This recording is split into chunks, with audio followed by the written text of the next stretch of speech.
from America, and the program was about polygamy. And one Mormon came, and he says he had 8 wives, and all his wives were there with him. And he's very happy, and the wives are happy. See, he's had 8 wives, and they're all happy. So, and he says each and every one of these women that he had as wife, they were not married before. Yeah. In other words, men, they were like waiting on the shelf. Yeah. Maybe they had sex, illicit sex, but they were not married at all. So each and every one, as if, he were married virgins, as if, 8 wives. Then one woman from the audience, a bit plumpy woman, she says, what are my chances? She says, well, madam, you give me your address and I will contact you as well. Of course, Islam would say no, 4 is the limit. Yeah. He says, all these women are happy, they are happy, and I believe that they are happy. Because instead of being on the shelf and being a common target for every Tom, Dick and Harry, everybody wants to go to bed with you, everybody wants to, you rather say, look man, I'm a married woman, this is my husband. Yeah. I'm satisfied. Please, don't interfere with me. Right? Yeah. It's a more healthier situation, a man looking after his wives and being responsible. But your country, the law says adultery is not a crime. Basically, yeah. Adultery is not a crime. Yeah. In America or any Christian land on earth, adultery is not a crime. That's bad. So now you can keep a dozen mistresses. But you can't marry them. You can't marry them. You are permitted by law to beget a dozen bastard children every year. Yeah. Making me to pay higher taxes to pay for your pleasures. You go along and plant wild oats and I pay higher taxes for that. Yeah. I want to know whether that is fair. Yeah. But now your law says that's okay. This is shooting each other's backside is okay if you are both willing partners. Yeah. But having a second wife, you go to jail. Yeah, that's true. I want to know now, the thinking. This is now, is your thinking right? That the most unnatural thing, shooting each other's ass, that is valid, that is permitted, but a man and a woman in lawful matrimony, both become, says, look, I'll take a vow, I'll be faithful to you. Yeah. And the man says, look, I'll look after you and your children. Make the guy responsible. The law says, no, you don't make him responsible. That's crazy.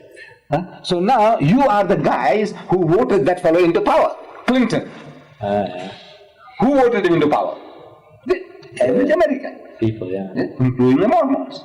You also voted, yeah. For Clinton or for whoever, for Bush. Or whatever it is. Now you also participate in politics and in voting and things like that. So actually the people voted that fellow into power. Who makes the laws? And the laws are the laws against your common sense. Yeah. And against your needs. 7.8 million women to start with, no husbands.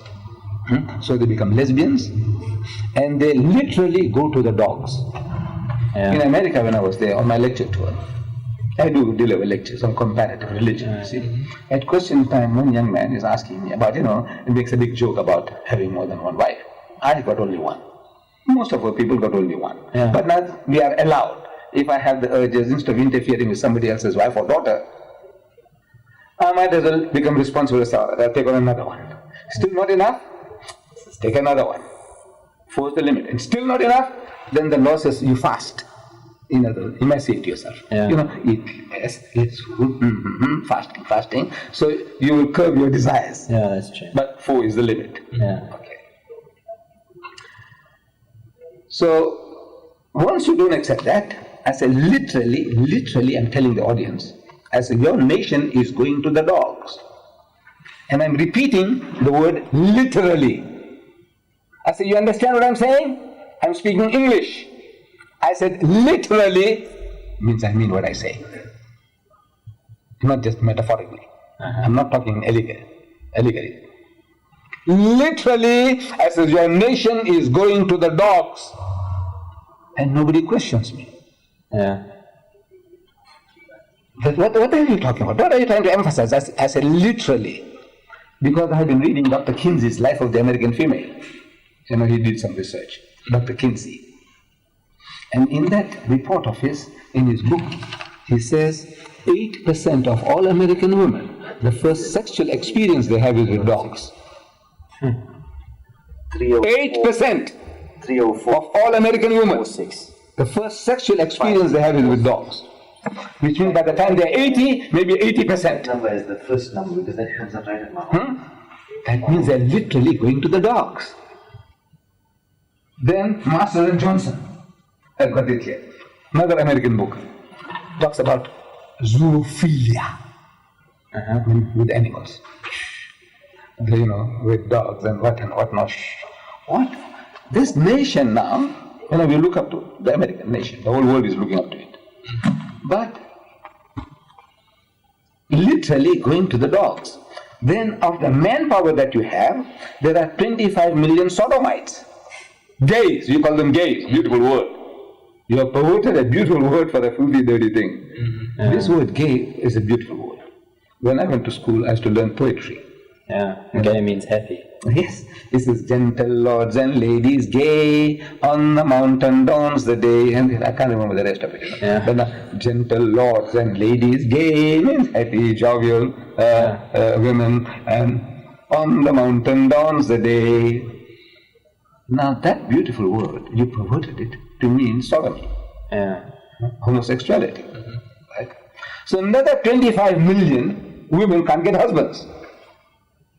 First you start with 7.8, if everybody got married, which is not going to happen. Never happens, can never happen. Because man gets cold feet for so many different reasons. You know, like you are a young man. I say, are you married? You said, no. I said, why aren't you married? He said, no, if I come across the right girl. You know. I said, come, I'll show you the so-and-so's daughter. You know, good family and good girl. Maybe Mormons. I said, come. He says, yes, yes. But when it comes to the crunch, somehow you find an excuse of you know your reason. You know, that you might not make the grade or what not, whatever it is, but for some reason you back out. Man gets cold feet for so many different reasons. A woman, even if she's frigid, she doesn't mind having a husband, somebody to give her protection, you know, livelihood, food and shelter. She doesn't mind, even if she's frigid. But man gets cold feet. So now you start with 7.8 million women who can't get husbands. Then another 25 million women can't get husbands because they're all shooting each other's ass. The bastards. Then your prison population, 98% are males. 98% of your prison population is males. So your problem is getting compounded. And your prophet, Joseph Smith and Brigham Young, they set you an example. All right, the Muslim might come along and say, now look, there was no fixed law, so he practiced this, but I said, look, well, limited to 4. Now, we in Islam, we believe that man has got no right to make the law. Yeah. Because we can see, man makes the law,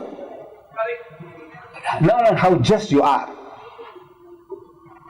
going to pander for us. Let's say, out of this, can the Mormons have any advantage in this law? No, for example, you know, if you want to pass certain law, if it's to advantages to the Mormon church, you will support it far more readily. Is it going to give advantage to the Muslims in America? You're not likely to support that law. Or to the communist, you're not likely to support that law. Can you see? So now man, how just he is. If the just law, let's say a communist dictates certain things, it's just. But now because it is communism, we say, no, and we have prejudices. So he says, now, no man, how just the man is. The South African Christian, 300 years, he ruled us, the white man. And he stole our lands. You know, our fathers came here and we sweated and we built little homes here, there. And they come along under the Group Areas Act and it's the right, bulldozer, all the right. Out you go. This is for the whites. This all the elite areas now in Durban North here. They all belong to Indians. All stolen from us. Our mosques are the only monuments that are remaining there. All our people are taken away from there. And this they did it in the name of Christianity. They did injustice to us, stealing our land. taking it for a song,